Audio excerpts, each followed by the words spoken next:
মুক্তিযুদ্ধ বাংলাদেশ ধর্মনিরপেক্ষতা এবং নারী-পুরুষ নির্বিশেষে সম অধিকারে বিশ্বাসী সবাইকে সিভিক ইনসাইট চ্যানেলের পক্ষ থেকে স্বাগতম। পাকিস্তানের সাথে বাংলাদেশের সীমানা নেই, ট্রেড নেই, সাংস্কৃতিক ও ভাষার সম্পর্ক নেই। অসুস্থ হলে আমরা পাকিস্তান চিকিৎসা করতেও যাই না। পাকিস্তানের প্রতিবেশী হয়ে আফগানিস্তান ও ইরান কারো ক্ষতি ছাড়া লাভ হয়েছে এমন একটা উদাহরণ পর্যন্ত কেউ দেখাতে পারবে না।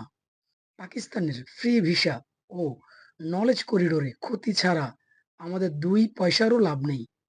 পাকিস্তান নিজের প্রতিবেশী দেশ আফগানিস্তানের সাথে নলেজ করিডোর না করে ১৭০০ মাইল দূরের বাংলাদেশের উপর তাদের চোখ কেন? উত্তর একটাই, বাংলাদেশকে একেবারে ধ্বংস করে দিয়ে ১৯৭১ সালের পরাজয়ের প্রতিশোধ নেওয়া। পাকিস্তান ভালো করেই জানে, আসমান থেকে ওহী নেমে এলেও বাংলাদেশ ও পাকিস্তান আর কোনোদিন এক করা সম্ভব নয়। বিশ্ব রাজনৈতিক বাস্তবতায় তা কোনোদিনও সম্ভব নয়। রাশিয়া ও চীন একে অপরের প্রতিবেশী।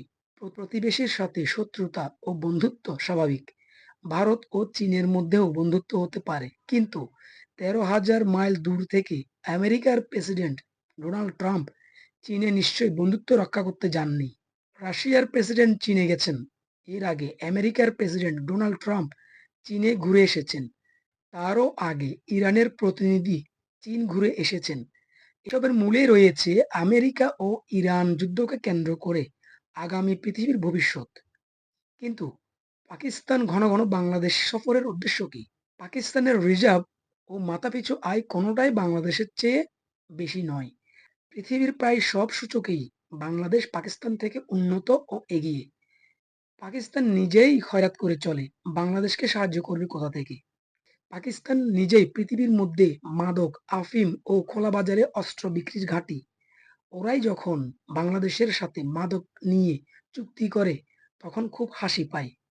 পাকিস্তানের নিজ দেশে বিভিন্ন প্রদেশে গৃহযুদ্ধ চলছে।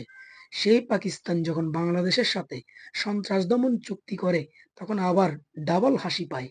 পাকিস্তান বাংলাদেশের প্রতিবেশী হলে রোজ বাংলাদেশের মসজিদে বোমা বিস্ফোরণ হতো। সীমান্তের ১ কোটি মানুষ রোজ আতঙ্কে ঘুমাতেই পারত না। মায়ানমারের আরাকান সীমান্তের চেয়েও শতগুণ ভয়াবহ অবস্থা হতো বাংলাদেশ ও পাকিস্তান সীমান্তের। পাকিস্তানের প্রতিবেশী আফগান ও ইরানের ইতিহাস পড়লেই সব আয়নার মতো পরিষ্কার হয়ে যাবে। ২০২৫ সালে পুরো বছর বাংলাদেশ ও পাকিস্তানের বাণিজ্য হয়েছে মাত্র $৮৬৫ মিলিয়ন। বাংলাদেশ মাত্র $৭৮ মিলিয়ন রপ্তানির বিপরীতে পাকিস্তান থেকে আমদানি করেছে তার প্রায় ১০ গুণ, তথা $৭৮৭ মিলিয়ন। এভাবেই পাকিস্তানের কাছে নিজেদের বর্গা দিয়ে রেখেছে বাংলাদেশের মেরুদণ্ডহীন সরকার। বড় ভাই পাকিস্তান দেশে দেশে খয়রাত করে, আর ভারতের সেভেন সিস্টার্স দখলের জন্য বাংলাদেশের পুতুল সরকার পাকিস্তানের গোলামি করে। পাকিস্তানের সাথে বাংলাদেশের অন্ধকার ভবিষ্যৎ ছাড়া আর কিছুই নাই। এসব মনে হতেই ৩ বার হাসি পায়। ভারতের সাথে বাংলাদেশের রপ্তানি বাণিজ্য ১০ থেকে ১২ বিলিয়ন ডলারকে দেশবিরোধী ও রপ্তানি বৈষম্য আখ্যা দিয়ে ৫ থেকে ৬ গুণ বেশি হলেই যাদের দিল্লি না ঢাকা স্লোগান বের হয়, তাদের এখন বাংলাদেশের চেয়ে অনেক নিম্নমানের দেশ পাকিস্তানের সাথে ১০ গুণ রপ্তানি বৈষম্য দেখে আসমান কাঁপে না। এখন আর পিন্ডি না ঢাকা স্লোগান ওঠে না। পাকিস্তানের কাছে বাংলাদেশ বিক্রি হয়ে গেছে, এসব প্রশ্নও কেউ এখন তোলে না। বর্তমানে বাংলাদেশের ১৭ কোটি মানুষের অধিকাংশের হাবভাব দেখে মনে হচ্ছে বাংলাদেশ পাকিস্তানের বিয়ে করা বউ ছাড়া আর কিছুই নয়। পাকিস্তান শুইতে বললে বাংলাদেশ শোবে, বসতে বললে বসবে, এমনকি ৩ তালাক দিলেও পেছন দিয়ে সুরসুর করে মুসলমান মুসলমান ভাই ভাই বলে পাকিস্তান জিন্দাবাদ বের হবে।